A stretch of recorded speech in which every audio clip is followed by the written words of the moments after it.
So ஒரு நல்ல chance miss ஆகக்கூடாதுக்காக வந்து நான் போய் சொன்னேன். മാട്ടിക്കിച്ചാ ഞാൻ പിടിച്ചു. അതുകൊണ്ട് ട്യൂഷന് വിട്ടെ. ഇപ്പൊ അടിപൊളിയല്ലേ? അത്ര അടിപൊളിയല്ല.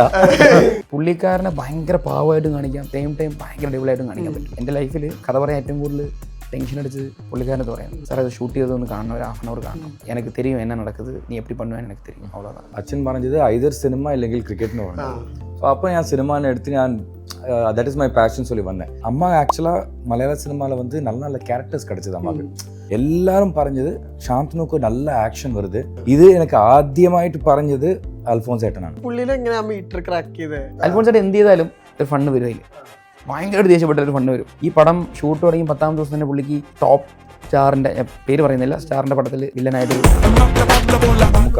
காதல் அப்படிங்கிற ஒரு படத்துல வந்து அவரோட சூப்பர் ஸ்டார் ஸ்டேட்டஸ்க்கு he does not have to do that film. Web series ഒന്ന് ഞാൻ നസറിയാവും നടിക്കണം. ബോൾട്ടി എന്നാണെന്ന് പറഞ്ഞു. ലാലേട്ടൻ പറഞ്ഞു അത് ബൾട്ടി ആയിരിക്കും എന്ന് പറഞ്ഞു. ലാലേട്ടൻ കറക്റ്റ് ചെയ്തിട്ട് ഗ്രിപ്പായിട്ടുള്ള ടൈറ്റിലാണ് ലാലേട്ടൻ പറഞ്ഞിട്ടാണ് സന്തോഷ് സാർ ലാലേട്ടന് ഭയങ്കര ഇഷ്ടമായി. അവൻ അടുത്തടുത്ത് ചെയ്യുന്ന പടങ്ങളിൽ ചെയ്യേണ്ട എല്ലാ ബിജിയും ഇതിൽ ചെയ്തു കഴിക്കുന്ന പറയാം. ശരിക്കും അങ്ങനത്തെ റെഫറൻസ് റിയൽ ലൈഫിൽ കണ്ടിട്ടുണ്ടോ? കണ്ടിട്ടുണ്ട്, അതിലൂടെ കടന്നു പോകുന്ന ആൾക്കാരുമാണ്. ഇതെല്ലാം നടന്നുകൊണ്ടിരിക്കുന്ന കാര്യവുമാണ്. അടുത്ത പ്ലാൻസ് കൂടുതൽ തമിഴ്, അത് പിന്നെ ബൾട്ടി.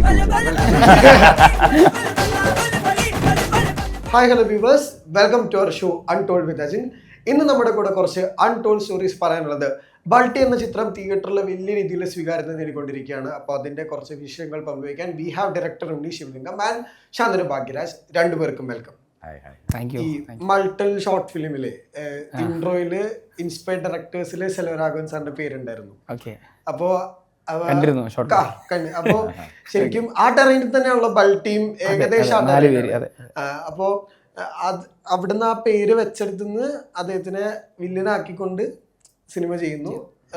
ശരിക്കും life is A full of circles എന്ന് പറയുന്ന ഒരു അല്ല, അത് ഫീൽ ചെയ്ത് തുടങ്ങുന്നുണ്ട്. അങ്ങനെയാണ്, ഇങ്ങനെയൊക്കെയാണ് അത് സംഭവിക്കുക എന്നുള്ള ഫീല് വന്നു തുടങ്ങുന്നുണ്ട്. അതായത് സിൽവ സാർ ഇപ്പം നമ്മൾ ബേസിക്കലി നമ്മൾ ആക്ടേഴ്സിനെ തിയേറ്ററിൽ പോയി കാണുന്നു, അതുപോലെ തന്നെ നമ്മൾ ഏറ്റവും കൂടുതൽ കാണുന്ന ഇൻ്റർവ്യൂസ് ഡയറക്ടേഴ്സിൻ്റെ. ഇവരെ നമ്മൾ ഒരുപാട് കാണുന്നുണ്ട് സ്ക്രീനിൽ. ഞാൻ ഒരുപാട് ഫോളോ ചെയ്യും. സിൽവ സാറായാലും വെറ്റുമാരൻ സാറായാലും മണി സാറായാലും ശങ്കർ സാറായാലും മണിക്കൂർ കണക്കിന്. പക്ഷെ നമ്മൾ ഒരിക്കലും ആക്ടേഴ്സിൻ്റെ ഇൻ്റർവ്യൂ അത്ര ഇരുന്ന് കാണില്ല. പക്ഷെ ഇവരെ സ്ക്രീനിൽ മണിക്കൂറിനൊക്കെ നമ്മൾ കാണുന്നുണ്ട്. സിൽവ സാറിൻ്റെ ഇൻ്റർവ്യൂസ് എല്ലാം ഇരുന്ന് നമ്മൾ കാണുന്നുണ്ട്. എനിക്കൊരു സ്വാഗിലൊരു രസം തോന്നിയിട്ടുണ്ട് പലപ്പോഴും. പുള്ളി പറയുന്ന കാര്യങ്ങളായാലും ലുക്കായാലും പുള്ളിക്കാരനെ ഭയങ്കര പാവമായിട്ടും കാണിക്കാം, സെയിം ടൈം ഭയങ്കര അടിപൊളിയായിട്ടും കാണിക്കാൻ പറ്റും എന്നുള്ള ഒരു തോന്നൽ ഫീൽ ചെയ്തു. പക്ഷെ ഇത് മനസ്സിലുണ്ട്. ദെൻ ബൾട്ടി കഥ നമ്മൾ പ്ലാൻ ചെയ്യുന്നു. കഥ എഴുതിക്കൊണ്ടിരിക്കുന്ന സമയത്താണ് ഒരു ഇതിൽ സിൽവ സാർ ഇത് ചെയ്താൽ എങ്ങനെ ഉണ്ടാവും എന്നൊരു ആലോചന വരുന്നത്. 2 കാര്യമുണ്ട്. ഒന്ന്, പുള്ളി സമ്മതിക്കണേന്. പുള്ളിക്കാരൻ്റെ അടുത്ത് കഥ പറയാൻ, ഞാൻ ഈ എൻ്റെ ലൈഫിൽ കഥ പറയാൻ ഏറ്റവും കൂടുതൽ ടെൻഷൻ അടിച്ച് പുള്ളിക്കാരൻ്റെ അടുത്ത് പറയാം. ഷെയ്നാണ് ഞാൻ ആദ്യമായിട്ട് കഥ പറയുന്ന നടൻ. എനിക്ക് അത്ര ടെൻഷൻ അത്ര ഇല്ല. ഫസ്റ്റ് പ്രൊഡ്യൂസർ സന്തോഷ് സാറാണ്. അപ്പോഴും ഞാൻ കഥ പോയി പറയും. സെൽവ സാറത്ത് പറയുമ്പോൾ എനിക്ക് അത്ര ടെൻഷൻ വരാൻ കാരണം ഞാൻ ജീനിയസിൻ്റെ ഒപ്പം ഇരുന്നാണ് കഥ പറയാൻ പോണേ. സോ അങ്ങനെ എഴുതി വെച്ച ഒരാളുടെ അടുത്ത് പോയി നമ്മൾ എഴുതിയത് പറയുമ്പോൾ ഒരു ടെൻഷൻ ഉണ്ടല്ലോ. പക്ഷെ അത് ഭയങ്കര ലൈഫിൽ മറക്കാൻ പറ്റാത്ത എക്സ്പീരിയൻസ് ആണ്. പുള്ളി അന്ന് സ്ക്രിപ്റ്റിനെ കുറിച്ച് പറഞ്ഞതും ഞാൻ കഥ പറയുമ്പോൾ തന്നെ ഈ മേക്കിംഗ് ഇങ്ങനെയൊക്കെ ആയിരിക്കുന്ന ഡീറ്റെയിൽ ആയിട്ട് പറഞ്ഞു. സോ പുള്ളിക്ക് ഈ പടം ഔട്ട് ഇല്ല, പുള്ളി കണ്ടിട്ടില്ല. പുള്ളി അങ്ങനെ കാണില്ല. പുള്ളി ആക്ച്വലി എനിക്ക് തോന്നുന്നു ബൾട്ടി തന്നെ പുള്ളി സെറ്റിൽ ഒരിക്കലും സ്പോട്ട് വന്ന് ചെക്ക് ചെയ്യുക, എടുക്കുന്നത് വിഷ്വൽ ചെക്ക് ചെയ്യുക, ഒന്നും പുള്ളി ചെയ്യില്ല. പുള്ളിക്കാരനൊരു വിശ്വാസം വന്നാൽ പുള്ളിക്കാരനെ പിന്നെ വിശ്വസിക്കും. ഞാൻ ഒരിക്കൽ ചോദിച്ചു, സാർ അത് ഷൂട്ട് ചെയ്തതൊന്ന് കാണണം, ഒരു 1/2 hour കാണണം, എനിക്ക് தெரியும் என்ன நடக்குது, நீ எப்படி பண்ணுவேன்னு எனக்கு தெரியும், அவ்வளோதான். സോ അപ്പോൾ സാറ് ഇതിലോട്ട് ഇന്നായപ്പോൾ ഭയങ്കര രസമായിരുന്നു. എന്താ വെച്ച് കഴിഞ്ഞാൽ പുള്ളിയോടെ ടൈം സ്പെൻഡ് ചെയ്യുക. അപ്പോൾ ഞാൻ എപ്പോഴും സാറത്ത് പറയാറുണ്ട്, സാർ അഭിനേതായിട്ട് വരുന്ന സമയത്ത് എനിക്ക് സംസാരിക്കാൻ സമയമില്ല. ബിക്കോസ് എനിക്ക് ക്യാരക്ടറിനെ കുറിച്ച് സംസാരിക്കാൻ മാത്രമേ ടൈമുള്ളൂ. സാർ എപ്പോഴെങ്കിലും പടമൊക്കെ കഴിഞ്ഞിട്ട് നമ്മൾ 2 ദിവസം നമ്മൾ സംസാരിക്കണം, എനിക്ക് കുറച്ച് ചോദിക്കാനുണ്ട്, കുറേ എടുക്കാനുണ്ട്. ഓക്കെ ഉണ്ണി, ഉറപ്പായിട്ടും സൂപ്പർ എക്സ്പീരിയൻസ് വർക്കിംഗ് വിത്ത്. ചെന്നൈയിൽ കുറേ റിവ്യൂസ് വായിച്ച്, അപ്പോൾ കുറേ പേര് പറഞ്ഞ കാര്യമുണ്ട്. ഇപ്പൊ പാവക്കഥകൾ കഴിഞ്ഞിട്ട് there is something happen to Shanthanu. It's like ഓരോ സിനിമയും ഭയങ്കര ഇവോൾവ് ആവുന്നുണ്ട്. ആക്ടിങ്, ആ പ്രോസസ്സും ആ ക്യാരക്ടറൈസേഷനും ഉൾപ്പെടെ ഭയങ്കര വ്യത്യാസമുണ്ട്. എന്താ ശരിക്കും പാവക്കഥകൾക്ക് അപ്പുറം സംഭവിച്ചത്? പാവക്കഥകളിൽ എനിക്ക് வந்து സുധാ മാമോട് വർക്ക് பண்ணேன். ഇൻഫാക്ട് ലാസ്റ്റ് 4 days തന്നെ ഞാൻ ആ ടീം ജോയിൻ ചെയ്തു. സോ അപ്പോൾ ഒരു 4 days മാത്രമേ എനിക്ക് ആ ട്രെയിനിങ് എല്ലാം കിട്ടി, സ്ക്രിപ്റ്റ് റീഡിങ്ങും ട്രെയിനിങ്ങും. ஸோ அந்த 4 days எனக்கு கிடைச்ச ட்ரைனிங், ഞാൻ പഠിച്ചത് ഒരു ക്യാരക്ടറെ എങ്ങനെ അണ്ടർസ്റ്റാൻഡ് ചെയ്യണം, ക്യാരക്ടർ ഗ്രാഫ് എങ്ങനെ ഉണ്ടാവണം, ഒരു സ്ക്രിപ്റ്റിൽ ആസ് എൻ ആക്ടറാ എപ്പടി பார்க்கணும், എങ്ങനെ കാണണം ഒരു ക്യാരക്ടറിൻ്റെ ഗ്രാഫിന്, അതെല്ലാം ഞാൻ പഠിച്ചു. സോ അത് പിന്നെ அதை യൂസ് ചെയ്തിട്ട് ഞാൻ ബ്ലൂ സ്റ്റാറിൽ ഞാൻ കണ്ടു. ப்ளூ ஸ்டாரில் கூட வந்து இப்போது பல்ட்டியில் வர மாதிரி வந்து ப்ளൂ ஸ்டாரோட கேரக்டர்லேயும் வந்து ஒரு நல்ல கிராஃப். ஸோ ഫസ്റ്റ് ഉണ്ണി കഥ പറയുമ്പോൾ എനിക്ക് ഫസ്റ്റ് വളരെ ഇഷ്ടപ്പെട്ട കാര്യം ബ്ലൂ സ്റ്റാർ റിലീസ് ആയിട്ടുണ്ടായിരുന്നു. ബ്ലൂ സ്റ്റാർ 2024 தான். ஆமாம், 2024 ஜானில் ரிலீஸ் ஆகுது. പക്ഷേ ഞാൻ കഥ കേൾക്കുമ്പോൾ അത് ഐ തിങ്ക് സെപ്റ്റംബറിൽ ഞാൻ കഥ കേട്ടു. ஸோ அப்போது ഈ കുമാரோட ക്യാരക്ടറിൽ ഒരു ഗ്രാഫ് ഇருக்கு. സോ ഫസ്റ്റ് എനിക്ക് കഥ വളരെ ഇഷ്ടപ്പെട്ടു. അത് പിന്നെ ഒരു നല്ല ടീം, ഷെയ്ൻ നിഗം, സന്തോഷ് സാറിൻ്റെ പ്രൊഡക്ഷനിലുള്ള ഒരു നല്ല ടീം. സോ ഞാൻ വിചാരിച്ചത് ഇങ്ങനെ ഒരു പ്രൊഡക്ഷൻ കിട്ടിയാൽ നമുക്ക് ഒരു നല്ല റീലോഞ്ച് കിട്ടും മലയാളത്തിൽ. ஸோ அது പിന്നെ കഥ ആൻഡ് ക്യാരക്ടർ. இப்போ கேரக்டரில் பார்த்தா குமாரோட கேரக்டர் தான் ஆக்சுவலாக இந்த கதையை வந்து கோர் பாயிண்ட்டே. இந்த கோர் பாயிண்ட்டே குமார் தான்.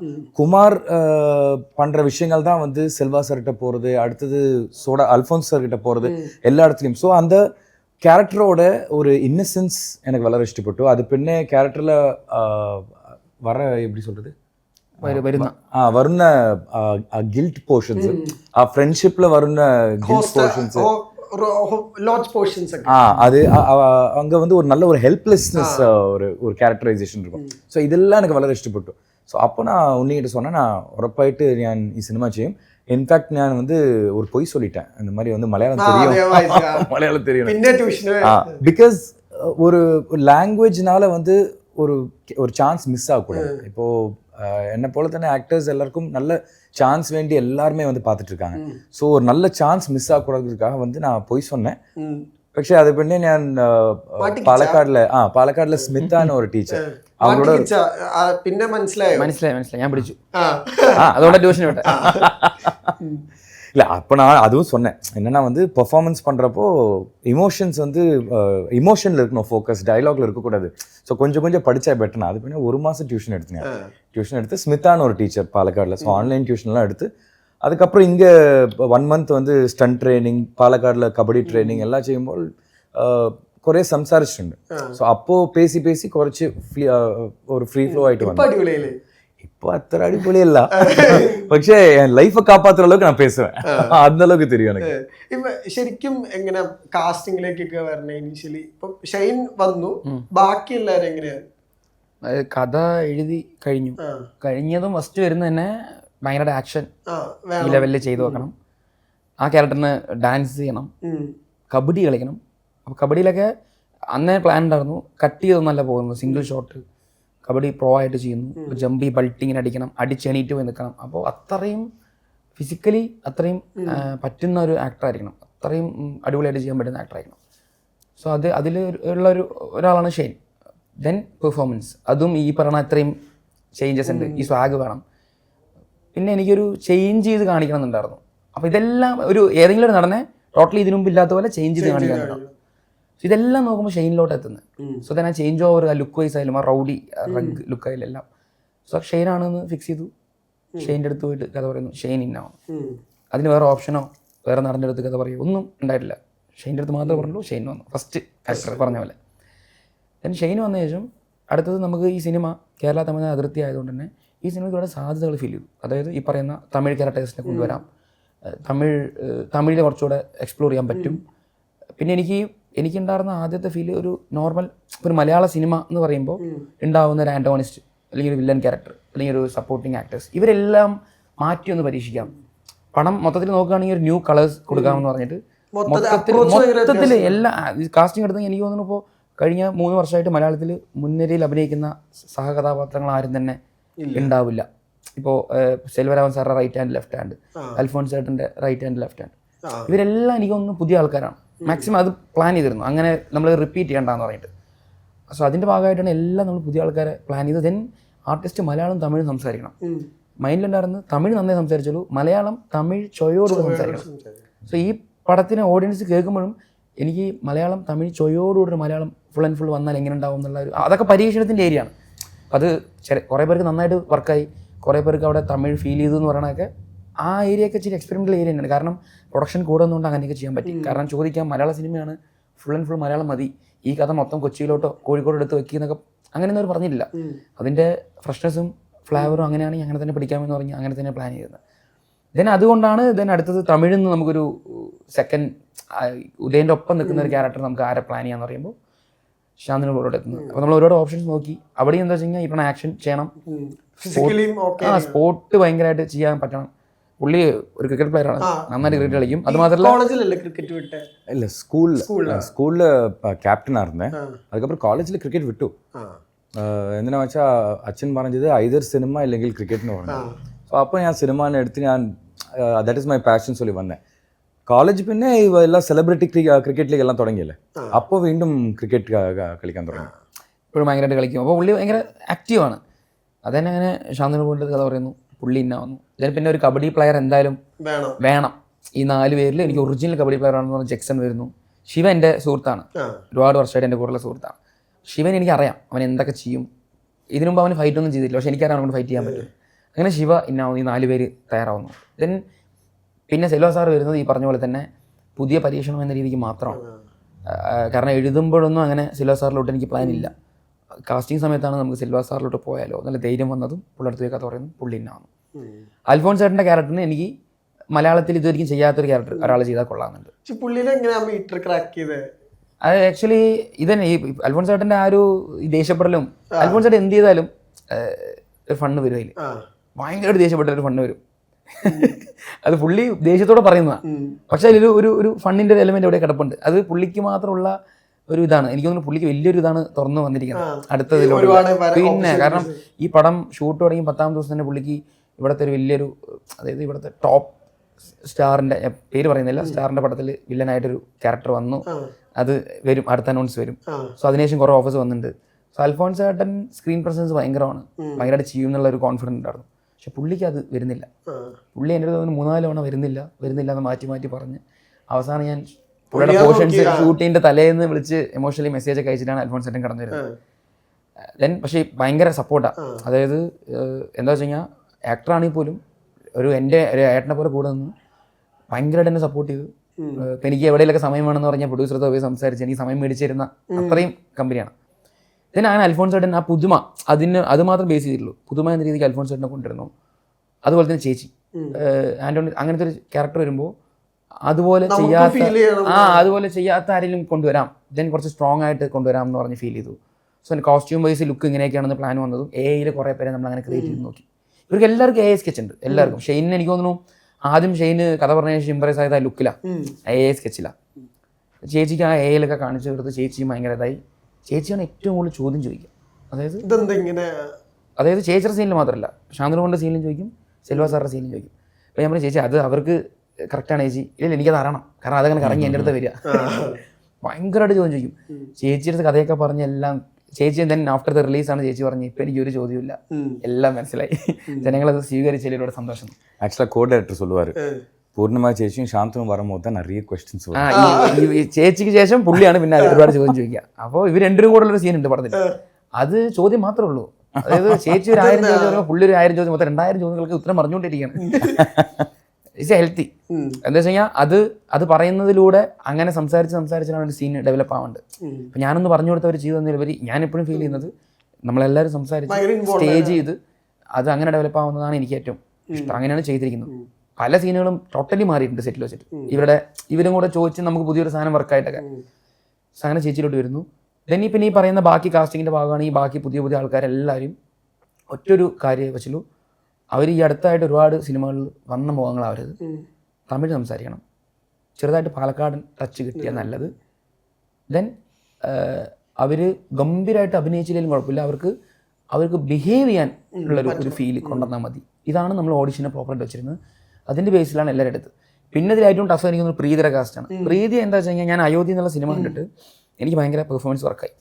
സോ ദെൻ അന്ന് ടച്ചിലായതാണ്. സോ ദെൻ അതിനുശേഷം പുള്ളിക്കാരുടെ ഒരു യൂട്യൂബിലൊരു സ്റ്റാറ്റസ് ഉണ്ട് ഈ അയോധ്യൻ്റെ കട്ട്സ് റീൽസൊക്കെ വെച്ചിട്ട്. ഇത് കണ്ടപ്പോൾ വീണ്ടും എനിക്ക് ഓർമ്മ വന്നു, ഇങ്ങനൊരു ക്യാരക്ടർ ഉണ്ടല്ലോ, ഇങ്ങനൊരു വ്യക്തി ഉണ്ടല്ലോ എന്ന് പറഞ്ഞിട്ട് ഞാൻ പ്രൊഡ്യൂസേഴ്സിന് അയച്ചു കൊടുത്തു. അപ്പോൾ കാസ്റ്റിംഗ് സൈഡിലെല്ലാം ഇതുവരെയും പ്രൊഡ്യൂസേഴ്സ് ആരും ഒന്നും പറഞ്ഞിട്ടില്ല. ഫുൾ എൻ്റെ ഓപ്ഷനാണ്, എൻ്റെ ചോയ്സാണ്. എന്നോട് ഒരിക്കലും ഇതിങ്ങനെ ആവും അങ്ങനെയുള്ള ഒന്നും പറയാറില്ല. ഞാൻ ഫൈനൽ ചെയ്ത ഫൈനൽ, അതൊക്കെ എനിക്ക് തന്ന ഫ്രീഡമാണ്. എനിക്ക് തോന്നുന്നു അതുകൊണ്ടാണ് ഈ ഒരു കാസ്റ്റിംഗ് വന്നത്. മലയാള സിനിമയിൽ ഇത്രയും ഒരു ആൾക്കാർ വരാൻ കാരണം എനിക്ക് ആ ഫുൾ ഫ്രീഡം തന്നുകൊണ്ടാണ്. ഞാൻ പ്രീതിയുടെ പേര് പറയുന്നു, പ്രീതി ഞാൻ വിളിച്ച് കഥ പറയുന്നു, പ്രീതിക്ക് ഭയങ്കര വർക്കാവുന്നു. സോ പ്രീതി കഥയിലോട്ട് തന്നെ വന്നു. പ്രീതിക്ക് മലയാളം അറിയില്ല. പ്രീതിയും ഈ സെയിം ട്യൂഷൻ ക്ലാസ്സിൽ പ്രീതി ഉണ്ട്. പുള്ളി first student, Preethi second student, Selva sir third student. എല്ലാവരും പഠിച്ചിട്ടുണ്ട്. സെൽവാ സാർ മാത്രം ക്ലാസ് കട്ടടിക്കും, പോവില്ല. ഇവർ രണ്ടും അറ്റൻഡ് ചെയ്യും. അപ്പോൾ ടീച്ചർ പറയാറാ ഇത് ഗുഡ് സ്റ്റുഡൻറ്റ്. ഇത് പ്രീതി വന്നിട്ട് ഇടയ്ക്കിടയ്ക്ക് ക്ലാസ് അറ്റൻഡ് ചെയ്യും, shoot average student. Selva sir ക്ലാസ്സിക്കേ വരാറില്ല. അപ്പോൾ അങ്ങനെയാണ് ഈ കാസ്റ്റിങ്ങിൻ്റെ പ്രോസസ്സ്. ഈ കാസ്റ്റിംഗ് മാത്രം ഓരോ സിനിമയ്ക്കും ഓരോ രീതിയിലാണ്. അടുത്ത പടം ചെയ്യുന്ന സമയത്ത് വേറെ രീതിയിൽ അപ്രോച്ച് ചെയ്തു. ഈ സിനിമയ്ക്ക് ഈ രീതിയിലുള്ള സാധ്യതകൾ ഉണ്ടെന്നുള്ളതുകൊണ്ട് പൂർണ്ണമായിട്ട് ആ രീതിയിൽ തന്നെ അപ്രോച്ച് ചെയ്തു. ഈ സ്പോർട്സ് അത്രയ്ക്ക് എളുപ്പമാണോ കുറച്ചുകൂടെ ചെയ്യാനൊക്കെ? அது தெரியல, மேபி எனக்கு ஸ்போர்ட்ஸ் ரொம்ப பிடிக்கும்னால யூனிவர்ஸ் சென்டிங் நினைக்கிறேன் எனக்கு ஸ்போர்ட்ஸ் ஃபில்மா. பட் டெஃபினட்டாக அடுத்த படங்கள் கொஞ்ச நாளைக்கு நான் ஸ்போர்ட்ஸ் அவாய்ட் பண்ணுவேன். நான் വന്നോ അത് മേബി ഒരു പുതു സ്പോർട്ടാ ഉണ്ടെങ്കിൽ അപ്പോൾ ഉറപ്പായിട്ട് ഞാൻ ചെയ്യും. പക്ഷേ ഉറപ്പായിട്ട് അടുത്തടുത്ത സിനിമ നല്ല ആക്ഷൻ സിനിമ ചെയ്യണം എനിക്ക്. എന്തിനാ വെച്ചാൽ എനിക്ക് ഈ സിനിമയിൽ ചെയ്ത ആക്ഷൻ അറിയാൻ വളരെ ഇഷ്ടപ്പെട്ടു. ആൻഡ് കണ്ട ആൾക്കാരെല്ലാം ரொம்ப முக்கியமாக தமிழ்நாடு ப்ரெஸ் எல்லாரும் പറഞ്ഞത് ശാന്തനുക്ക് നല്ല ആക്ഷൻ വരുത്, നല്ല ആക്ഷൻ പടം பண்ணுங்க அப்படின்னு. ഇത് എനിക്ക് ആദ്യമായിട്ട് പറഞ്ഞത് അൽഫോൻസ് ഏട്ടനാണ്. അവര് സോഡா ഫാക്ടറി ഫൈറ്റ് അപ്പോൾ அவர் தானே ஃபஸ்ட்டு പറഞ്ഞത് சாந்தனுக்கு நல்ல ஆக்ஷன் வருது, நீங்கள் ஆக்ஷனை விட்டுறாதீங்க, நல்ல ஆக்ஷன் படம் பண்ணுங்க அப்படின்னு. அது பின்னே தமிழ்நாட்டில் எல்லா ப்ரெஸ் ஆൾക്കാരെല്ലാം எனக்கு അറിഞ്ഞ ആൾക്കാരാണ്. ஸோ எல்லாருமே சொன்னது வந்து சாந்தனு ஏன் இவ்வளோ நல்லா ஆக்ஷன் படம் பண்ணலன்னு. ஸோ எனக்கே தெரியாது. ഫസ്റ്റ് ആക്ഷൻ പടമാണോ? അങ്ങനെയല്ല, പക്ഷേ ഒരു ഫുൾ ഫ്ലെജ്ഡ് ആക്ഷൻ ഇത് മാത്രം. ആക്ഷൻ ചെയ്തിട്ടുണ്ടെങ്കിൽ പോലും பண்ணியிருக்கேன். ப்ராப்பர் ஆக்ஷன், ஒரு ரா ஆக்ஷனாக இதுதான் பண்ணியிருக்கேன் நான். ஸோ எதுவும் ரோப் கிப் யூஸ் பண்ணாமல், டூப் யூஸ் பண்ணாமல், எல்லாம் ரா ஆக்ஷன், ஒரிஜினல் அடி எல்லாமே അങ്ങനെ ചെയ്ത്. ഇത് ഫസ്റ്റ് ആണ് അത്. സോ அதனால ഡെഫിനറ്റാ അടുത്തടുത്ത പടങ്ങൾ கொஞ்சம் ആക്ഷൻ ഹെവിയാ பண்ணுவேன். ഈ Bhagyaraj sir is known as king of screen play. Sir പടം കണ്ടോ? സാർ പടം കണ്ടു, അമ്മ പടം കണ്ടു. എല്ലാവർക്കും വളരെ ഇഷ്ടപ്പെട്ടു സിനിമ. இன்ஃபேக்ட் அம்மாவுக்கு வந்து என்ன ரொம்ப பிடிச்சதுன்னா, அம்மா ஆக்சுவலாக மலையாள சினிமாவில் வந்து நல்ல நல்ல கேரக்டர்ஸ் கிடச்சிது அம்மாவுக்கு. அது തന്നെ ஒரு 3 வருஷத்தில் ஆல்மோஸ்ட் 30+ ஃபிலிம்ஸ் செய்யுது சினிமா மலையாளத்தில். ஸோ இப்போ அம்மாவுக்கு என்ன ரொம்ப பிடிச்சதுன்னா, ஆஃப்டர் ஏஞ்சல் ஜான் எனக்கு ஒரு ரீலான்ச் போல இந்த பல்ட்டி. ஸோ எனக்கு ரீலான்ச் சினிமாவில் கிடைச்ச ஒரு பயங்கர ஸ்ட்ராங்கான கேரக்டர் இது. ஸோ அது வந்து அம்மாவுக்கு ரொம்ப இஷ்டப்பட்டு, அம்மாவுக்கு என் ஒய்ஃபு எல்லாருக்குமே, അച്ഛനൊക്കെ സിനിമ വളരെ ഇഷ്ടപ്പെട്ടു. ഭാഗ്യരാജ് സാർ കുറച്ച് ക്രിട്ടിക്കലാണോ അഭിനയം ഒക്കെ എങ്ങനെയുണ്ടായെന്നൊക്കെ ചോദിക്കുമ്പോൾ? ആമാ கொஞ்சம் ക്രിട്ടിക്കൽ தான். പക്ഷേ എനിക്ക് സംസാരിക്കാൻ നേരം കിട്ടിയിട്ടില്ല. എനിക്ക് കോൺസ്റ്റന്റ്ലി എൻ്റെ ഒരു എക്സ്പീരിയൻസ് പറയാം. അതായത് എനിക്ക് ഭയങ്കര എൻ്റെ അച്ഛൻ ഭയങ്കര ഫാനാണ് Bhagyaraj sir, Kamal sir, Bhagyaraj sir. Actually സെറ്റിൽ ഹോട്ടൽ ഫൈറ്റ് സമയത്ത് ഭാഗ്യരാജ് സാർ സെറ്റ് വിസിറ്റ് ചെയ്യാൻ വന്നിരുന്നു കോയമ്പത്തൂരിൽ. അപ്പോൾ ഞാൻ അച്ഛനോട് ജസ്റ്റ് ഇങ്ങനെ പറഞ്ഞുള്ളൂ. പറഞ്ഞിട്ട് അച്ഛൻ ഇങ്ങനെ വന്നിട്ട് പറഞ്ഞിട്ട് ഞാൻ ബാക്കി ഷോട്ടിൻ്റെ കാര്യം പോകുമ്പോഴേക്കും അടുത്ത 1 മണിക്കൂർ കഴിഞ്ഞ് അച്ഛൻ അവിടെ ഉണ്ട് കാണാനായിട്ട് വന്നു. പിന്നെ വന്ന് അച്ഛൻ ഭാഗ്യരാജ് സാറെ കണ്ട് സംസാരിച്ചിട്ട് ഞങ്ങൾ നോക്കണം, ഇവർക്ക് സംസാരിക്കാൻ ഒരുപാട് വർഷത്തെ കഥയുണ്ട്. അതായത് ഈ പറഞ്ഞ പഴയ കാലം തൊട്ട് അത് അവിടെ തൊട്ടുള്ള ഒരുപാട് വർഷത്തെ കഥയുണ്ട്. അപ്പം അച്ഛൻ അത്ര ഭയങ്കര ഫാനാണ്. അപ്പം ഞാനും ഭാഗ്യരാജ് സാറിൻ്റെ പടങ്ങൾ, അതായത് ഹ്യൂമർ, പുള്ളി ആക്ട്, റിട്ടൺ, ഡയറക്ഷൻ, ആക്ടിങ്, ഇത് മൂന്നും ചെയ്ത് ബ്ലോക്ക് ബസ്റ്റേഴ്സ് അടിച്ച എപ്പിക്സുകൾ ഉണ്ടാക്കിയ ഫിലിം മേക്കറാണ്. സോ അതും പുള്ളി ഹാൻഡിൽ ചെയ്ത ആ ഹ്യൂമറൊക്കെ ഇപ്പോഴും കൾട്ടായിട്ട് ഫീൽ ചെയ്യുന്നത്. അപ്പോൾ ഞാൻ ഭയങ്കരമായിട്ട് ഫോളോ ചെയ്തിട്ടുണ്ട്. കാരണം അച്ഛൻ്റെ വീട്ടിൽ ഫുൾ സി ഡിയാണ് ഭാഗ്യരാജ് സാറിൻ്റെയും കമൽ സാറിൻ്റെയൊക്കെ പടങ്ങളുടെ സി ഡി ഉണ്ട്. അപ്പോൾ ഒരു +2 കഴിഞ്ഞ് ഫസ്റ്റ് ഇയർ സമയത്തൊക്കെ സി ഡിയിലൂടെ പടങ്ങൾ കണ്ടു കൊടുക്കുമ്പോൾ ഞാൻ ഇങ്ങനത്തെ സിനിമ കണ്ടിട്ടുണ്ട്. അപ്പോൾ ഞാനൊരു ദിവസം ഭാഗ്യരാജ് സാറുമായിട്ട് സംസാരിക്കുമ്പോൾ ഞാൻ ഈ നമ്മുടെ പടത്തിൻ്റെ എഡിറ്റിങ്ങിൻ്റെ കാര്യങ്ങളൊക്കെ സംസാരിച്ചപ്പോൾ കില്ല് എന്നുള്ള പടത്തിൻ്റെ ചർച്ച വന്നപ്പോൾ പുള്ളിയെ പടം മൊത്തം കണ്ടിട്ടുണ്ട്. കില്ല് കണ്ടിട്ട് കില്ല് എഡിറ്റ് പണിത് ശിവകുമാർ പണിക്കർ, അവരാണ് ചെയ്യുന്നത്. അതെ, നമ്മുടെ പടം അവരാണ് ചെയ്യുന്നത്. ஆக்ஷன் ஃபிலிம்ஸ் വളരെ പെർഫെക്റ്റ്. പുള്ളി എൻറ്റയർലി വേറെ ജോണർ. അതെ ஆமா. ஆனா அப்பாவுக்கு ஆக்ஷன் ஃபிலிம்ஸ் ரொம்ப பிடிக்கும். நீங்க எனி ஆக்ஷன் ஃபிலிம் எடுத்தா அப்பாவுக்கு வந்து அது யாரு ஆக்டர், என்ன படம் எல்லாமே അറിയും. സോ ആ പടം കണ്ടിട്ട് അതിൻ്റെ എന്തൊക്കെയാണ് പ്രശ്നം, അതിലെന്താണ് കടന്നു വന്നിരിക്കുന്നത്, ട്രെയിനിൽ ഗുണ്ടകൾ വന്നു, ഗുണ്ടകളുടെ സെന്റിമെന്റ്സ് അതിൽ കാണിച്ചു, ഭയങ്കര വർക്കായിട്ടുണ്ട് എന്നൊക്കെ പറഞ്ഞിട്ട്. അപ്പോൾ ഞാൻ അതാ ചോദിച്ചു, ബ്രോ പുള്ളി ഇപ്പോഴും അപ്ഡേറ്റ് പടങ്ങളൊക്കെ കാണുന്നുണ്ടല്ലോ പറയുമ്പോൾ ഫുൾ ഡെയിലി സിനിമ കാണലാണ്. സോ എനിക്ക് തോന്നുന്നു അതുപോലത്തെ ലെജൻഡ്സ് അവരൊക്കെ എനിക്ക് തോന്നുന്നു റെസ്റ്റ് ചെയ്യുന്ന ഏരിയയിലോട്ട് പോയാലും അവർക്ക് സിനിമയിൽ ഇടാൻ പറ്റില്ല, അവർ സിനിമ കണ്ടുകൊണ്ടിരിക്കും. അവർക്ക് അതാണ്, എനിക്ക് ഭയങ്കര സന്തോഷം അത് കേട്ടപ്പോൾ. അപ്പോൾ തന്നെ ഞാൻ അന്ന് എഡിറ്റർ വിളിച്ച് പറഞ്ഞു, ചേട്ടാ ഇങ്ങനെ പുള്ളി പടം കണ്ടിട്ട് ഇങ്ങനെ പറഞ്ഞു, ഇങ്ങനെ കാര്യം ആണോടാ, വലിയ കാര്യമുള്ള. കാരണം എന്താ വെച്ച് കഴിഞ്ഞാൽ അവർ സിനിമ ഈ ബ്രീത്തായിട്ട് എടുത്തത് കൊണ്ടായിരിക്കാം ഇപ്പോഴും സിനിമ അവരെല്ലാം കാണുന്നുണ്ട്, എല്ലാ പടങ്ങളും കാണുന്നുണ്ട്, പക്ഷെ എല്ലാവരും വന്ന് പോസ്റ്റ് ഇട്ടിട്ടോ റിവ്യൂ പറഞ്ഞിട്ടോ മുന്നോട്ട് വരണം എന്നൊന്നുമില്ല. ഇല്ല. അത് കണ്ട് ഫീൽ ചെയ്യുന്നു, അതിൽ അനലൈസ് ചെയ്യുന്നു, ഇതിനടുത്ത് കൂടെ കാണുന്നു. It's great. ഈ കെ.ആർ. നാരായണ ഫിലിം ഇൻസ്റ്റിറ്റ്യൂട്ടിന്റെ എൻട്രൻസ് എഴുതാൻ പോയൊരു കഥ ഉണ്ടല്ലോ, അതെ. അന്ന് ശരിക്കും ഇത് ആരാ പറഞ്ഞു പുതിയ പറഞ്ഞു ശരിക്കും അന്ന് എൻട്രൻസ് കിട്ടിയിരുന്നെങ്കിൽ വേറെ തന്നെ ഒരു ഷിഫ്റ്റ് ആവില്ലായിരുന്നോ? ബ്രോ ഞാൻ എക്സാം എഴുതാൻ പോയിരുന്നു.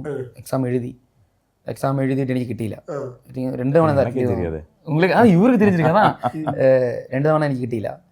പക്ഷെ ഞാൻ അതിലൊരിക്കലും ഞാൻ മനസ്സിലാക്കിയത് ബ്രോ, ഞാൻ ഒരു പടത്തിൽ വർക്ക് ചെയ്തിട്ടുണ്ട്, ചെറിയ ഷെഡ്യൂളിൽ 1-2 പടത്തിൽ, തങ്കം, അർച്ചന എന്നുള്ള പടത്തിൽ. ദെൻ ഞാൻ ഇസ്കോം പഠിച്ചു, saint Thomas college Thrissur 1 year. ഇതെല്ലാം എനിക്ക് പഠിക്കാൻ പറ്റിയെങ്കിലും ഞാൻ സിനിമ സംവിധാനം ചെയ്യാൻ പഠിച്ച് ഷോർട്ട് ഫിലിം ചെയ്തിട്ടാണ്.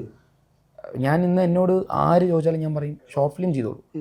ഞാൻ അതെന്നാ പഠിച്ചു. കാരണം ഇപ്പോൾ ചുമ്മാ ഒരു നടൻ നടന്നു വന്നിരിക്കുന്നു, അത് നിങ്ങൾ എങ്ങനെ വിഷ്വൽ ചെയ്യുന്നു, എത്ര ഷോർട്ടിൽ ചെയ്യുന്നു, എങ്ങനെ നിങ്ങൾ എഡിറ്റ് ചെയ്യുന്നു, ഇതെന്നാണ് സിനിമ ഉണ്ടാകുന്നത്. ഇത് എങ്ങനെ നമ്മൾ എഴുതി പഠിച്ചാലും വേറൊരു ആൾ പറഞ്ഞെന്ന് പഠിച്ചാലും നമ്മൾ ചെയ്ത് പഠിക്കുന്നതിനെക്കാട്ടിലുപരി ഒന്നും സംഭവിക്കില്ല. സോ അന്ന് അത് കിട്ടിയില്ല, കൊണ്ട് സങ്കടപ്പെട്ടു. പക്ഷെ തിരിഞ്ഞു നോക്കുമ്പോൾ ഞാൻ വന്ന വഴികളൊക്കെ എനിക്ക് ഓക്കെ ആയിട്ട് വന്നു. കാരണം ഞാൻ ഷോർട്ട് ഫിലിം ചെയ്തു. അത് കഴിഞ്ഞിട്ടാണ് സീരിയസ് ആയിട്ട് ഷോർട്ട് ഫിലിം ചെയ്യാൻ തുടങ്ങി. ചെയ്യാൻ തുടങ്ങി. അതിനുശേഷം മൾട്ടിലൊക്കെ ചെയ്യുന്നത്. അത് കഴിഞ്ഞിട്ട് പിന്നെ കുറേ ചെയ്തു. ഇതൊന്നും കാണിക്കണമെന്നില്ല ബ്രോ ആരും. എല്ലാവരും പ്രശ്നം ഷോർട്ട് ഫിലിം ചെയ്തിട്ട് യൂട്യൂബിൽ ഇടണം, ആവശ്യമില്ല. നമ്മൾ ഷോർട്ട് ഫിലിം ചെയ്യുന്നു, നമ്മൾ കാണുന്നു, അതാണ് ഏറ്റവും വലിയ പഠനം. ബൾട്ടി കഴിഞ്ഞ് ലാസ്റ്റ് ഞാൻ ഒറ്റയ്ക്കിരുന്ന് ബൾട്ടി കണ്ടപ്പോൾ എനിക്കറിയാം എന്താണ് ബൾട്ടി, എത്ര നന്നായിട്ട് വന്നു, എനിക്കിനി എവിടെയൊക്കെ മെച്ചപ്പെടുത്താനുണ്ട്, എവിടേക്ക് ഇനി നന്നാക്കാറുന്നു, എവിടെയൊക്കെ ഷൂട്ടിൻ്റെ ടൈറ്റിൽ എവിടെയൊക്കെ എന്തൊക്കെ എനിക്ക് കൊണ്ടുവരാൻ പറ്റാതായി, എവിടെയൊക്കെ വിചാരിച്ചാൽ നല്ല അപ്രിസിയേഷൻ കിട്ടി, എല്ലാം എനിക്കറിയാം. അപ്പം ഞാൻ എഴുതുന്ന ഒരു നോട്ട്സ് ഉണ്ടല്ലോ, അതാണ് എൻ്റെ പഠനം. അടുത്ത പടത്തിലായാലും അതിനപ്പുറത്തെ പടത്തിലായാലും അതിനെക്കാട്ടിലുപരി ഒന്നുമില്ലാന്ന് വിശ്വസിക്കുന്നു. അതുപോലെ തന്നെ ഷോർട്ട് ഫിലിം ഞാൻ ഷൂട്ട് ചെയ്തിട്ട് ഞാൻ ഷോർട്ട് ഫിലിം കാണുന്നതാണ് ഏറ്റവും വലിയ പഠനം. ഞാൻ ഷൂട്ട് ചെയ്ത് കുറേ കണ്ടിട്ടുണ്ട്, ഞാൻ ഒന്ന് റിലീസ് ചെയ്യാതെ വെച്ചിട്ടുണ്ട്. കുറേ ഇഷ്ടം പോലെ എടുക്കും, ഷൂട്ട് ചെയ്യും, കുറേ ഷൂട്ടിങ്. ദെൻ പിന്നെ അവസാനം നമുക്ക് ഇത് കുഴപ്പമില്ല, ഇതൊന്ന് ജനങ്ങളെ കാണിച്ചിട്ട് അവരുടെ അഭിപ്രായം കേട്ടാൽ കൊള്ളാമെന്നുള്ളത് മാത്രമാണ് റിലീസ് ചെയ്തത്. ഇതിന് വീണ്ടും അടുത്തൊന്ന് റിലീസ് ചെയ്തു. അതുപോലെ ഷോർട്ട് ഫിലിം കണ്ടിട്ടാണ് എനിക്ക് തങ്കത്തിലോട്ട് കോൾ വരുന്നത്. സയ്യിദ് അറാഫത്ത് ഇക്ക എന്നെ വിളിക്കുന്നത് തങ്കത്തിലോട്ട്. അങ്ങനെ തങ്കം വന്ന് വർക്ക് ചെയ്യുന്നു. തങ്കം കഴിഞ്ഞതും വീണ്ടും ഞാൻ ഷോർട്ട് ഫിലിംസ് പരിപാടിയായി സിനിമയിലോട്ട് വന്നു. സോ നമ്മൾ എന്ത് ഷൂട്ട് ചെയ്യുന്നോ, നമ്മൾ എന്ത് എഡിറ്റ് ചെയ്യുന്നോ, അതൊന്നും നമ്മൾ പഠിക്കും. அதான் பிகாஸ் சினிமாக்கு வந்து ஒரு ரெகுலர் டிஃபால்ட் லாங்குவேஜ்னு எதுவுமே இல்லை. It is all that creators vision மட்டும்தான். ஸோ இப்போது ஷேனுக்கு தெரியும் இந்த மாதிரி இவருக்கு பெரிய ஃபீல்டு எக்ஸ்பீரியன்ஸ் இல்லைன்னு. ஆனால் இவர் கதை சொல்லும் போது ஷேனுக்கும் தெரிஞ்சது, எனக்கும் தெரிஞ்சு, இன்ஃபேக்ட் இத்தனை ஆட்கள் அப்படின்னா such big directors like Selva sir, Alphons, எல்லாருக்குமே தெரியும் உன்னியோட விஷன் என்னென்னு. இப்போ பல்டி வந்து it is not any experimental or brand new story அப்படிலாம் இல்லை. But the execution, the character arc, the geography establishment, character establishment, இதெல்லாம் புதுசாக இருந்துச்சு. The making of the film, his vision was very very new. அதனால தான் இன்னைக்கு வந்து படம் பார்த்துட்டு எல்லாரும் வெளில வரப்போ தே செட் எல்லாருமே அடிப்புலாயிட்டு உண்டுன்னு எல்லாரும். அது வந்து கான்ஸ்டன்ட் ரிவ்யூஸ், அது மட்டும்தான். ஃப்ரம் பிகினிங் டு எண்ட் எல்லாரும் எட்ஜ் ஆஃப் த சீட்டில் இருந்தோம் அப்படின்னு. So that is purely because of the director's vision. ഇപ്പം എന്താ വെച്ച് കഴിഞ്ഞാൽ ഇപ്പോൾ ബൾട്ടി എടുത്ത് കഴിഞ്ഞാൽ ഇപ്പോൾ ലോഡ്ജിലൊരു സീക്വൻസ് ഉണ്ടല്ലോ, ഫൈറ്റ് സീക്വൻസ്. ഐ തിങ്ക് ഒരു 20-25 മിനിറ്റ് ഫൈറ്റ് സീക്വൻസ്. ഞാൻ കഥ പറയുമ്പോൾ 25 മിനിറ്റ് നറേറ്റ് ചെയ്യും. ഞാൻ ഒരിക്കലും ഫൈറ്റ് തുടങ്ങി, ഞാൻ ഫൈറ്റ് തുടങ്ങി, പിന്നെ മൊത്തം ലോഡ്ജിൽ അടിയാണ്, അടി കഴിഞ്ഞ് ഇവിടെ നിന്ന് രക്ഷപ്പെട്ടു വന്നു, അങ്ങനെയല്ല ഞാൻ പറയാം. കഥ തുടങ്ങി, ഇവിടെ മിസ് ചെയ്തു, ഇവനിങ്ങനെ പോയി, ഇവിടെ നിന്ന് മിസ് ചെയ്തു, ഡോറ് തുറന്നു, ഡോറെടുത്ത് ഷെയ്പ്പ് പിടിച്ചു, തള്ളി, തിരിച്ച് തള്ളി. സോ ഫൈറ്റ് എഴുതാൻ ഭയങ്കര രസമാണ്. അത് എനിക്ക് ഭയങ്കര ഇഷ്ടമുള്ള കാര്യമാണ്. സോ ഫൈറ്റ് നമ്മൾ പ്രോപ്പറായിട്ട്, ഫൈറ്റിനൊരു സ്ക്രിപ്റ്റ് ഉണ്ട്, അതിനൊരു ആക്ട് ഉണ്ട്, അതിനൊരു സ്റ്റാർട്ട് മിഡ് എൻഡ് ഉണ്ട്. സോ ഈ പറയുന്ന എല്ലാ ഫൈറ്റ് ബ്ലോക്കിനും ആ സ്റ്റാർട്ട് മിഡ് എൻഡ് ഉണ്ട്. ദെൻ ഡൗൺ എവിടെ കൊടുക്കണം, ദെൻ എവിടെ ഹൈ വരണം, എവിടെ സ്ട്രഗിൾ ചെയ്യണം, എവിടെ മാസ്. സോ അങ്ങനെ അത് എഴുതി വന്നതുകൊണ്ടായിരിക്കാം ആ പറയുന്ന. അപ്പോൾ ഇവർക്കും തോന്നുന്നതാണ്. കാരണം എന്താ വെച്ചാൽ ഞാൻ കഥ പറയുമ്പോൾ ഈ പറയുന്ന ഡീറ്റെയിൽ ആയിട്ടൊന്നും പറഞ്ഞില്ലേ, അപ്പോഴായിരിക്കും ഇവരെൻ്റെ പാസ്റ്റ് നോക്കുന്നത്. കാരണം അവൻ കഥ പറഞ്ഞു, ഓക്കെ, എന്താണ് എൻ്റെ പാസ്റ്റിലോട്ട് ഇവരെ നോക്കിപ്പിക്കുന്നത് വേണ്ടതെന്ന് ഞാൻ എൻ്റെ പ്രസൻറ്റേഷനാണ് തീരുമാനിക്കുന്നത്. ഞാൻ പ്രസൻറ്റ് ചെയ്തു. അതാണ് ഷൈൻ ഷോർട്ട് ഫിലിം പോലും ഷെയ്ൻ ഒന്നും കണ്ടില്ല. ഷോർട്ട് ഫിലിം അല്ല ഷെയ്ൻ, ഞാൻ എവിടെ ഒന്നും അറിയില്ല. ഷെയ്ൻ ഭാവനയെ പോലും വിളിച്ചു ചോദിച്ചില്ല, ഇവൻ എങ്ങനെ അസിസ്റ്റൻ്റായിട്ട് വർക്ക് ചെയ്തത് എങ്ങനെ, ഒന്നും ചോദിച്ചില്ല. ഞാൻ പ്രസൻറ്റ് ചെയ്തു, ഷാനൂർ ഓൾസോ. സോ നമ്മുടെ പ്രസൻറ്റേഷനാണ് നമ്മളെ തീരുമാനിക്കുന്നു, നമ്മുടെ പാസ്റ്റിലോട്ട് തിരിഞ്ഞ് നോക്കണമെന്ന് തീരുമാനിക്കുന്നു. സോ ഈ ഫൈറ്റ് ഇങ്ങനെ പറയുന്നു, ഇങ്ങനെ മേക്കിങ്, ഇവിടെ ഈ ബീജം വരും, ഇവിടെ ഈ സൗണ്ട് വരും, ഇതൊക്കെ വെച്ച് പറഞ്ഞു കഴിഞ്ഞതും അവർക്കറിയാം, ഓക്കെ, അതുകൊണ്ടാണ് സംഭവിച്ചു തോന്നുന്നു. Thank God. എനിക്ക് എപ്പോൾ കണ്ടാൽ ചോദിക്കണം എന്ന് ആഗ്രഹമുള്ള കാര്യം കേട്ടോ. ഏഞ്ചൽ ജോണില് ഒരു ബുൾസെ വയ്ക്കുന്ന സീൻ ഉണ്ടല്ലോ, ഫസ്റ്റ് തന്നെ. എന്ത് സീന്? അവരെ മറന്നോ. ഞാൻ ഇതുവരെ இல்ல ஏது சீன் ஏது சீன் ഫസ്റ്റ് ഒരു ബ്രേക്ക്ഫാസ്റ്റ് സീൻ ഉണ്ടല്ലോ, ஆமா ஆமா ஆமா ஆமா ஆமா ഞാൻ ഇതുവരെ ജീവിതത്തിൽ അങ്ങനെ ആരും വിളിച്ചേക്കണില്ല. உடும்புக்கறி பத்தி பேசிட்டு போவேன் ആ அதானே അല്ലല്ല, അതിനും ഫസ്റ്റ് ഒരു ഇൻട്രോ സീനിൽ புல்ஸே சாப்பிட்ற மாதிரி சீன் அது இருக்கா? புல்சை ஆமா ஆமா ஆமா கரெக்ட் கரெக்ட் இருக்கு ஆமா അത് ശരിക്കും എങ്ങനെ ഡയറക്ടർ പറഞ്ഞ എങ്ങനെ വിളിച്ചേക്കണം? அவ்வளவுதான் எனக்கு ஞாபகம் இல்ல. See, அப்போ நான் ரொம்ப சின்ன பையன், எனக்கு அவ்வளோ டீட்டெயிலாம் தெரியல. டைரக்டர் என்ன சொன்னாரோ அதை அப்படியே பண்ணேன். സെക്കൻഡ് ഫിലിം ഇല്ലേ അത്? ஆமா, என்னோட കരിയറിലെ என்னோட സെക്കൻഡ് ഫിലിം ഒരു മലയാള ഫിലിം தான். ഫസ്റ്റ് സക്കരക്കട്ടി കഴിഞ്ഞു, അത് പിന്നെ ഞാൻ ഷൂട്ട് ചെയ്ത സിനിമ right after Sakkarakatti. Even before release of Sakkarakatti ഞാൻ ഷൂട്ടിംഗ് തുടങ്ങിയത് മലയാള സിനിമ. ഓ, ഷൂട്ട് തുടങ്ങിയപ്പോ? ആ, ഷൂട്ട് തുടങ്ങി. അപ്പൊ മലയാളം ഒക്കെ ആയിരുന്നു? இல்ல, அப்போ ஒண்ணுமே தெரியாது எனக்கு, എല്ലാം മകപ്പ് ഡബിങ് தான், അത് ഡബിങ് தான். പക്ഷേ ഈ സിനിമയിல ഞാൻ I was very very sure நான் டெஃபினட்டா நானே டப் பண்ணணும். பிகாஸ் ஒன்னு சி கேரக்டர் அந்த பார்டர்ல வாழ்ற ஒரு தமிழ் பையன், ஸோ ஸ்லாங் அந்த இஷ்யூ வராது. பட் ரெண்டாவது ஆஸ் அன் ஆக்டரா நான் டப் பண்ணும் போது தான் எனக்கு வந்து என்னோட இமோஷன்ஸ் நான் வெளில கொண்டு வர முடியும். இப்போ வேற ஆக்டர் வந்தால் கம்ப்ளீட்டாக இமோஷன்ஸ் மாறும். ஸோ அதனால அதுக்கு நான் தனியாக நான் வந்து ஆல்மோஸ்ட் 20 டைம்ஸ் நான் வந்து ஸ்கிரிப்ட் படித்தேன். மீண்டும் மீண்டும் மீண்டும் படித்து எல்லாம் சப்கான்ஷியஸ் மைண்டில் ஏறி. ஆனால் ஷூட்டிங் ஸ்பாட்டுக்கு வந்து எல்லா டைலாகும் மாற்றிட்டாரு, அது வேற. எல்லா ஷூட்டிங் ஸ்பாட்டில் ப்ரோ ஒரு சிறிய சேஞ்ச் ஆனா ப்ரோ ஒரு சிறிய சேஞ்சான்னு சொல்லிட்டு എല്ലാ ഡയലോഗും മാറ്റിടുവാർ. അല്ല, അത് എനിക്ക് തോന്നുന്നു അത് ചെറിയ വിഷയമല്ല ബ്രോ. അതായത് പ്രോപ്പർ തമിഴ്നാട്ടിലുള്ള തമിഴ് മാത്രം സംസാരിക്കുന്ന ഒരാൾ ഒരു സുപ്രഭാതത്തിൽ വന്ന് മലയാളം പറയാണ്, അതും ബൾട്ടിയിൽ പുള്ളി പറയുന്ന മലയാളം ജനങ്ങൾക്ക് മനസ്സിലായാൽ തന്നെ അത് വലിയ കൈയടി പുള്ളി അർഹിക്കുന്നുണ്ട്. പക്ഷെ ഈച്ച് ആൻഡ് എവറി ഡയലോഗ് ആൾക്ക് മനസ്സിലായി. കാരണം എന്താ വെച്ചാൽ பியூர்லி ட்ரைனிங். ஒன்று ஃபர்ஸ்ட் ஸ்மிதா டீச்சர், அதுக்கப்புறம் ஷூட்டிங் ஸ்பாட்டில் ഉണ്ണി ആൻഡ് കോ ഡയറക്ടർ സബരി, ഇവങ്ങെല്ലാം കൊടുത്ത ട്രെയിനിങ്. ആൻഡ് പടത്തെ ഞാൻ 3 പ്രാവശ്യം കംപ്ലീറ്റ് ആയിട്ട് ഡബ് ചെയ്തു. ഫുൾ ഫിലിം ഫസ്റ്റ് ഡബിങ് பண்ணுമ്പോൾ 3 days நான் கூட யோசிச்சேன், அப்படியே காலர் தூக்கி போட்டேன். 3 days மலையாளத்தில் நான் சம்சாரிச்சேன்னு. அப்புறம் திருப்பி புள்ளி கால் செய்து ப்ரோ சிரி சிரி சேஞ்ச் அப்படின்னு சொல்லிட்டு திருப்பி கூப்பிட்டாங்க. ஆமா, இந்த மாதிரி என்னென்ன கரெக்ஷன்ஸ் இருக்கோ நான் ஆடியோ நோட் அனுப்புறேன்னு பார்த்தா ஒரு 100+ ஆடியோ நோட்ஸ். நான் கேட்டேன் இது சிறிய சிறிய சீன்ஸ்ல மாத்திர சேஞ்சா இல்லை ஃபுல் படம் சேஞ்ச் ஆனேன். இல்லை ப்ரோ நீங்க வாங்க வாங்க பார்த்துக்கலாம். அப்போ வந்து திருப்பி கொச்சிக்கு வந்து ஃபுல் ஃபிலிம் டப் செய்து, அது பின்னே மெட்ராஸ்ல சென்னையில வச்சு திருப்பி 3வது പ്രാവശ്യം ஃபுல் சினிமா. அது என்ன ஃபர்ஸ்ட் டைம் ஒரு ஃப்ளோ வரதுக்கு, செகண்ட் டைம் ஸ்லாங் பிடிக்கிறதுக்கு, தேர்ட் டைம் பெர்ஃபார்மன்ஸ். ஸோ அந்த மாதிரி பயங்கர எஃபர்ட்ஸ் வந்து சபரி உண்ணி எல்லாருமே எடுத்தாங்க. எனக்கு அது கரெக்டாக കാണുമ്പോൾ അത് കറക്റ്റായിട്ട് ഉണ്ടാവണമെന്നാണ്. ഈ ചെറിയ ചെറിയ മൈക്രോ ഡീറ്റെയിലിംഗ് ഉണ്ടല്ലോ, ജംബോ വട്ടി പലിശ, ശരിക്കും അങ്ങനത്തെ റെഫറൻസ് റിയൽ ലൈഫിൽ കണ്ടിട്ടുണ്ടോ? കണ്ടിട്ടുണ്ട്, അതിലൂടെ കടന്നു പോകുന്ന ആൾക്കാരുമാണ്. ബിക്കോസ് നമുക്ക് അതിലൂടെ ഇപ്പോൾ അച്ഛനൊക്കെ അങ്ങനെ മേടിച്ചിട്ട ആളാണ്. കാരണം നമ്മുടെ പാലക്കാട് ഭയങ്കരമായിട്ട് ഇതുണ്ട്. ഇപ്പോൾ ഓപ്പറേഷൻ കുബേര വന്ന സമയത്ത് തന്നെ ഇത് ഭയങ്കരമായിട്ട് ഈ വട്ടി പലിശ സംഘങ്ങൾ ഭയങ്കരമായിട്ടുണ്ട്. സോ ദെൻ സിനിമയ്ക്ക് എപ്പോഴും നമ്മൾ അതിൻ്റെ ഫിക്ഷന് വേണ്ടി എൻഹാൻസ് ചെയ്യുമല്ലോ. അപ്പോൾ സ്പോട്ട് വട്ടി അതൊക്കെ ഉണ്ട്, സ്പോട്ട് വട്ടി കുട്ടികൾക്ക് 2000 രൂപ വട്ടി. അത്ര അതിലോട്ട് അത്ര ഇല്ല, പക്ഷെ കോളേജ് മാത്രം കേന്ദ്രീകരിച്ചിട്ട് വട്ടി കൊടുക്കുക. സോ ദെൻ അതിനൊക്കെ ഒരു പേര് നമ്മൾ കൊടുക്കുമല്ലോ. ഞാനത് 50-50 എന്നുള്ളൊരു, സോ അതൊക്കെ നമ്മൾ സിനിമാറ്റിക് ഫ്രീഡം ആയിട്ട് എടുത്ത് ഉപയോഗിക്കുന്ന. പക്ഷേ സ്പോട്ട് വട്ടി ഉണ്ട്, അതുപോലെ കുറേ വട്ടികളുണ്ട്. ദെൻ ഈ പറയുന്ന ബോർഡർ ബേസ് ചെയ്തിട്ട് തമിഴിൽ നിന്ന് കുറേ പേര് പാലക്കാട് വന്ന് ഈ വട്ടി കൊടുക്കുക. ആഴ്ചയ്ക്ക് അവരൊരു ടി വി സ്കൂട്ടറിൽ വരും, ഒരു ബുക്ക് ഉണ്ടാവും. ബുക്കിൽ നിന്ന് കുടുംബശ്രീ യൂണിറ്റുമായിട്ട് ബന്ധപ്പെട്ട് പലിശ കൊടുക്കുന്നുണ്ട്. ദെൻ ആ കുടുംബശ്രീ യൂണിറ്റിൽ എല്ലാവരും എല്ലാ ആഴ്ചയും ഒരു വീട്ടിലോട്ടായിരിക്കും കൂടുക. ദെൻ ഈ പുള്ളി വന്ന് എല്ലാവർക്കും വരവ് വെച്ച് കൊടുക്കും, പൈസ കൊടുക്കും. സോ പല രീതിക്ക് രസമായിട്ട് ഇത് പോകുന്നുണ്ട്. ദെൻ ഈ പറയുന്ന എക്സ്ട്രീം കാര്യങ്ങളൊക്കെ എവിടെയെങ്കിലൊക്കെ നടന്നായിരിക്കാം. സിനിമയിലോട്ട് വരുമ്പോൾ നമ്മളിതെല്ലാം കളക്ട് ചെയ്തിട്ട് നമ്മൾ ഒരു ഭാഗത്ത് പ്ലേസ് ചെയ്യുമ്പോഴാണല്ലോ ഒരു ഇമ്പാക്റ്റ് വരുന്നത്. സോ ഇതെല്ലാം നടന്നുകൊണ്ടിരിക്കുന്ന കാര്യവുമാണ്. വാട്ട് നെക്സ്റ്റ് എന്നുള്ള ചോദ്യം വന്നു. நெக்ஸ்ட் ஆல்ரெடி தமிழில் ஒரு ஷூட் போயிட்டுருக்கு, ஒரு தமிழ் படம் போயிட்டுருக்கு. அப்புறம் ஒரு வெப் சீரிஸ் ஒன்று நான் நசரியாவும் நடிக்கிறோம், அது ஒரு web series for Sony life, அது போயிட்டுருக்கு. ஒரு மல்டி ஸ்டாரர் ஒன்று முடிஞ்சிருச்சு, அது ஜெய், நான், வரலக்ஷ்மி, വാണി ഭോജനെല്ലാം നടിച്ചിരിക്കും for studio green banner. So ഇതിനെ പിന്നെ ആക്ച്വലി എനിക്ക് കുറേ മലയാള സിനിമാസ് ചെയ്യുന്ന ആഗ്രഹമുണ്ട്. Because always as Tamil audience എங்களுக்கு മലയാള സിനിമ ரொம்ப പിടിക്കും, because of the importance to writing and content. ഇവിടെ ആരും അവരുടെ സ്റ്റാർ സ്റ്റേറ്റസ്ക്ക് വേണ്ടി ആരും സിനിമ ചെയ്തിട്ടില്ല. എല്ലാവരും കണ്ടന്റ്ക്ക് വേണ്ടി passion for cinema they do movies.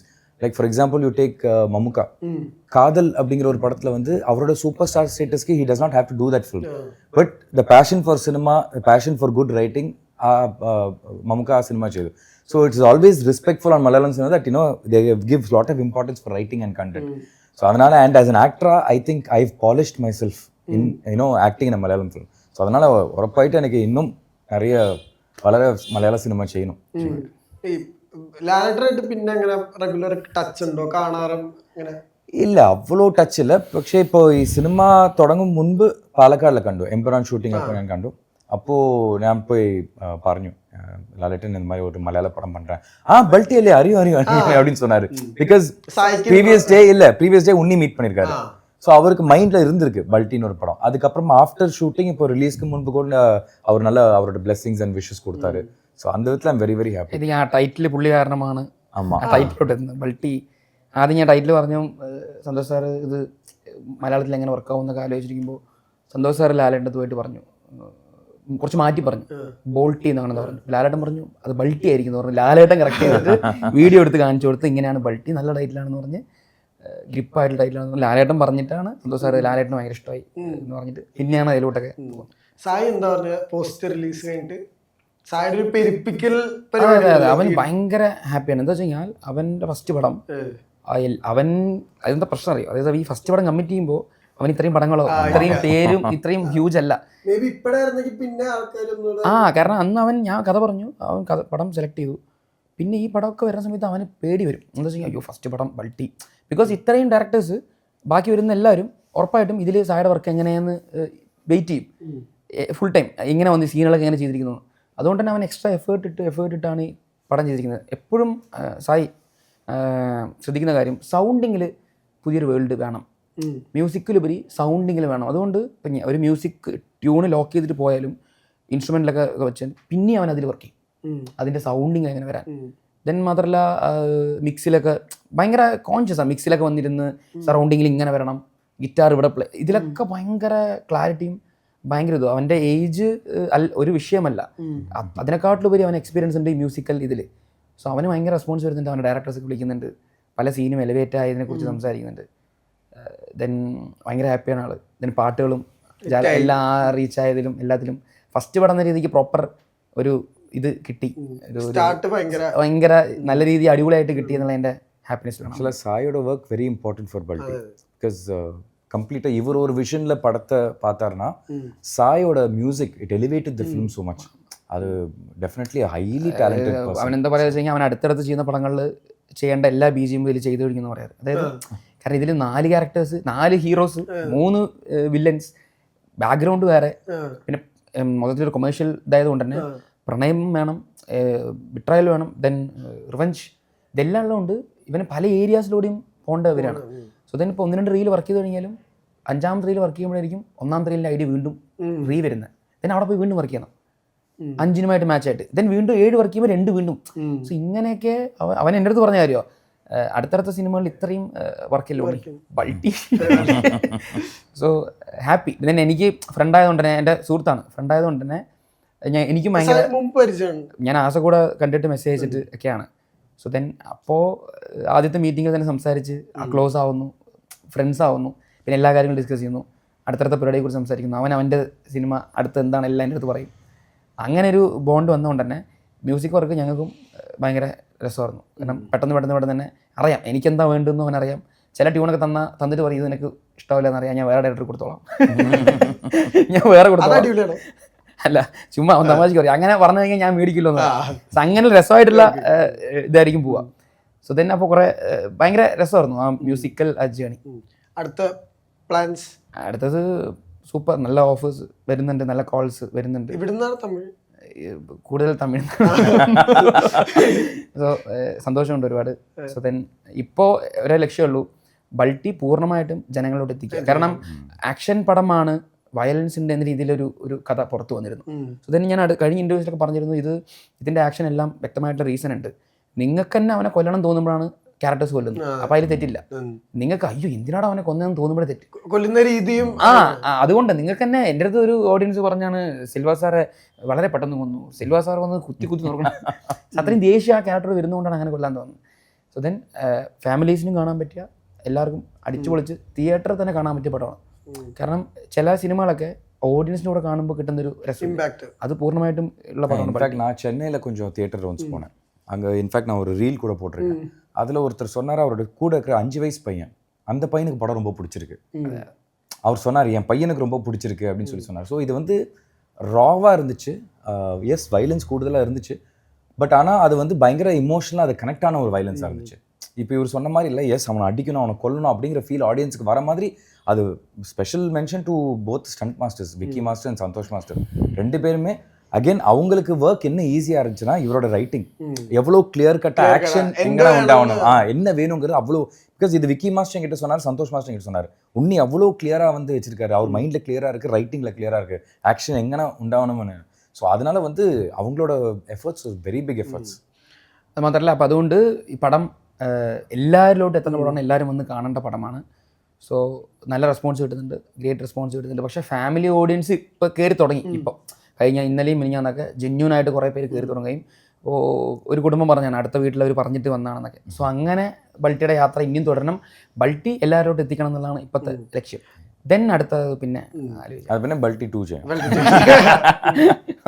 അപ്പോൾ ഈ പറഞ്ഞ പോലെ വലിയൊരു തുടക്കമാണ്. അപ്പോൾ എല്ലാവിധ ആശംസകളും നേരുന്നു. വലിയൊരു വിജയം കാത്തിരിക്കുന്നുണ്ട്. ഇപ്പോൾ കുറെ കൂടെ ആളുകൾ കാണുന്നുണ്ട്, നല്ല റിവ്യൂസ് അറിയിക്കുന്നുണ്ട്. പക്ഷെ അതിനൊന്നും ഒരു സെക്കൻഡ് ഇന്നിങ്സ് തന്നെയാണ്. അപ്പോൾ എല്ലാവിധ ആശംസകളും നേരുന്നു. Thank you for the time. Thank you.